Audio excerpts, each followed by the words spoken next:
नमस्कार, news one India देख रहे हैं आप। मैं हूं आपके साथ कोमल गंगवार। खबरों की शुरुआत करेंगे तो विधानसभा में सीएम योगी का सपा पर बड़ा हमला सामने आया। बता दें, हाथरस कांड को लेकर समाजवादी पार्टी पर सीएम योगी बरसे हैं। हाथरस की घटना को लेकर उन्होंने कहा है कि हर घटना को लेकर बड़े बयान सामने आते हैं और साथ ही उन्होंने कई अहम बातें भी रखी। तो हाथरस की घटना ने फिर टोपी को कटघरे में खड़ा किया। हर अपराधी के साथ समाजवादी शब्द क्यों जुड़ता है? सीएम योगी ने कहा, हाथरस का आरोपी सपा के सम्मेलन का पोस्टर लगा रहा था। आप सच को क्यों स्वीकार नहीं करते? हाथरस की पीड़िता बता रही है आरोपी किस पार्टी से है। तो बता दें, हाथरस कांड का जो आरोपी है उसकी तस्वीर इस वक्त आपको दिखा रहे हैं। ये तस्वीर में शिवपाल यादव साथ में और गौरव सोंगरा, उसका फेसबुक प्रोफाइल इस वक्त आपको दिखा रहे हैं। सीएम योगी आदित्यनाथ ने बड़ा हमला बोला है समाजवादी पार्टी पर। तो साफ उन्होंने कहा है कि अपराधी के साथ समाजवादी शब्द आखिर क्यों जुड़ता है। हाथरस का आरोपी सपा के सम्मेलन का पोस्टर लगा रहा है।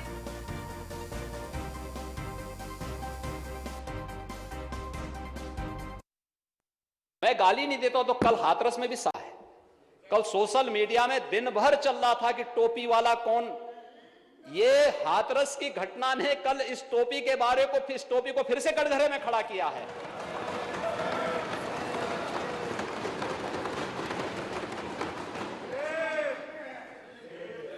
कल हाथरस में जो दुर्भाग्यपूर्ण घटना घटित हुई, क्या समाजवादी पार्टी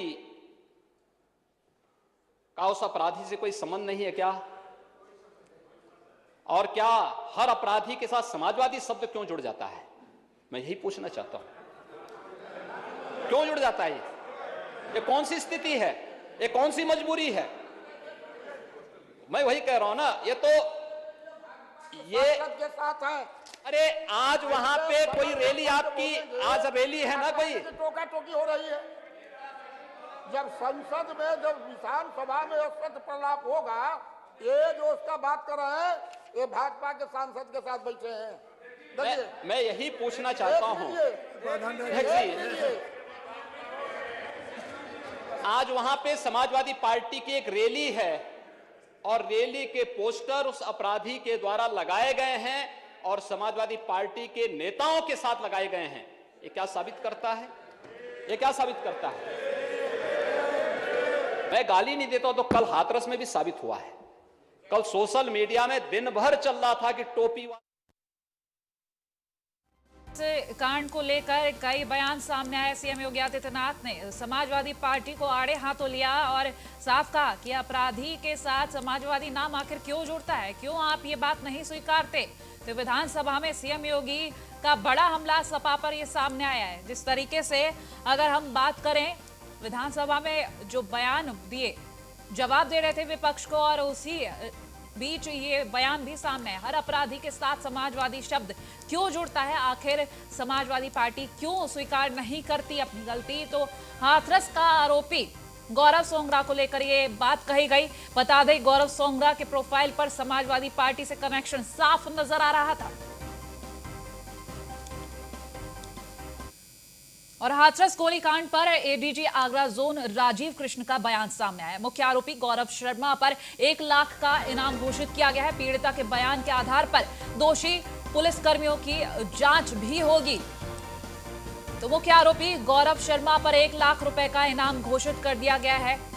पीड़िता के बयान के आधार पर जांच चल रही है और साथ ही आपको बता दें, पीड़िता के बयानों को देखते हुए दोषी पुलिसकर्मियों पर भी जांच बैठाई जाएगी और जांच में जिस तरीके के नतीजे आएंगे उसी से कार्रवाई आगे बढ़ाई जाएगी। तो हाथरस गोलीकांड पर एडीजी आगरा जोन राजीव कृष्ण का ये बयान सामने आया है। मुख्य आरोपी गौरव शर्मा पर 1 लाख रुपए का इनाम घोषित किया गया है। पीड़िता के बयान के आधार पर कार्रवाई हो रही है। साथ ही पुलिसकर्मी, जो दोषी पुलिसकर्मी है, उनकी भी जांच होगी। तो तमाम तरीके की जो जांच की जा रही है उसके आधार पर नतीजे रहेंगे और उसी के आधार पर कार्रवाई आगे होगी।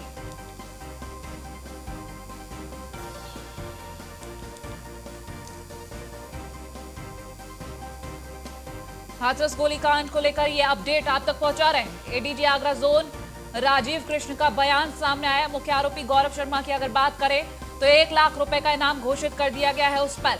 साथ ही आपको बता दें, पीड़िता के बयान के आधार पर कार्रवाई की जा रही है।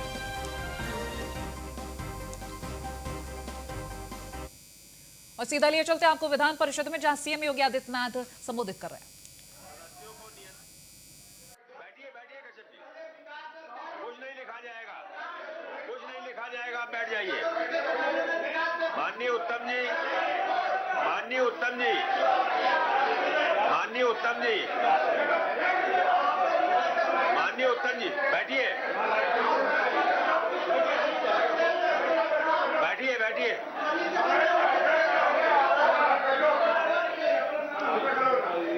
माननीय उत्तम जी, महोदय, जरा अनुशासित करिए अपने सदस्यों को। महोदय,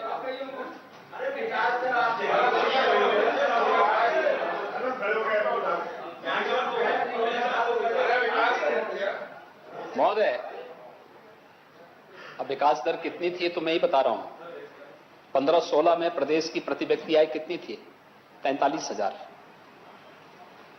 और इस समय कितनी है? 95,000।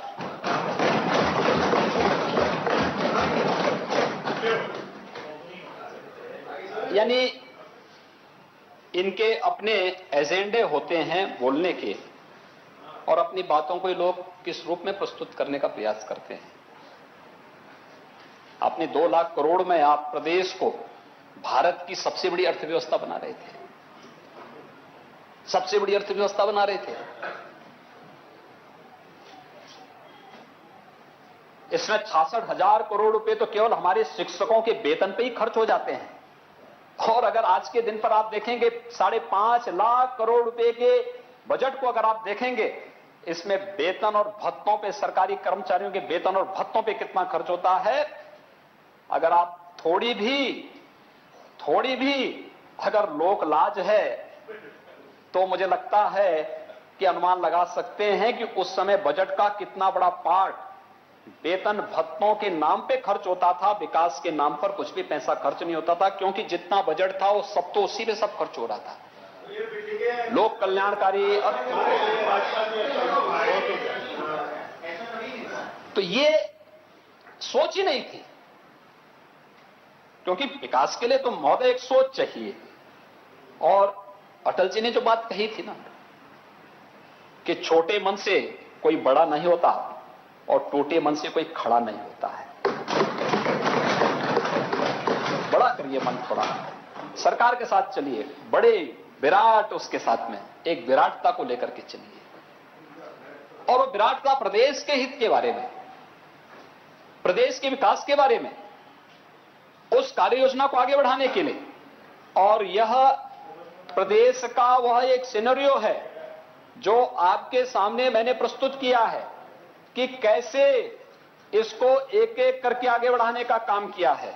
बजट से पहले मैं टिप्पणी आपको सुना दूं, जो अलग अलग क्षेत्र के फील्ड से जुड़े हुए लोगों ने बजट पर अपनी टिप्पणी करके यहां पर कहा, और उसमें भी आप, मुझे लगता है आपको कुछ कहना हो तो मुझे लगता है कि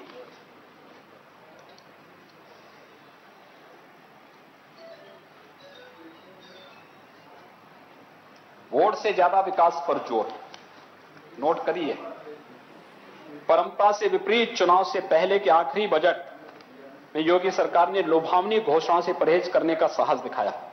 वोट से ज्यादा विकास पर जोर दिया। इंफ्रास्ट्रक्चर, किसानों, प्रवासी श्रमिकों, कामगारों, महिलाओं व युवाओं के लिए योजनाओं के माध्यम से जो ऐलान किया है, यह प्रदेश का एक नया रोड मैप है। कौन कहते हैं? ये आपके पूर्व मुख्य सचिव आलोक रंजन जी का बयान है। बैठिए, बैठिए।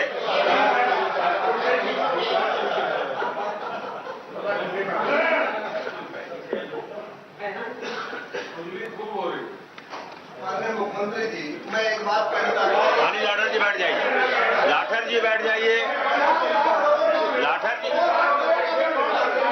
जी बैठ जाइए, माननीय उत्तम जी, लाठर जी बैठ जाइए।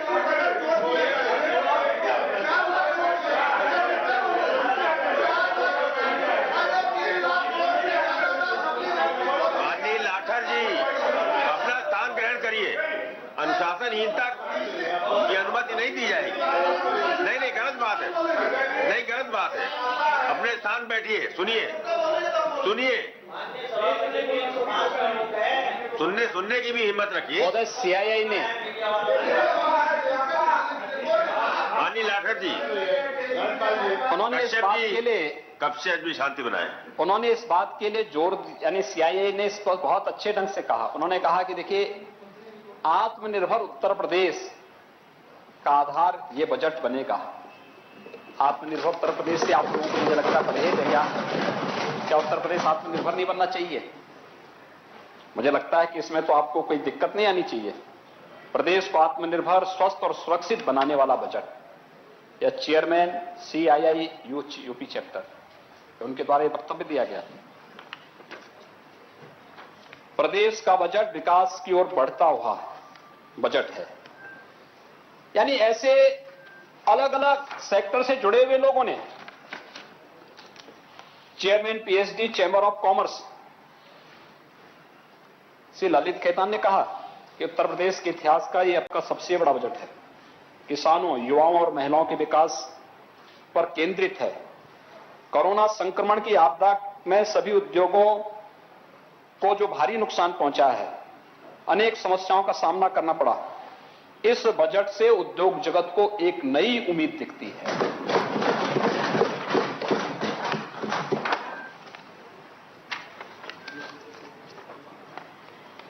FICCI flow,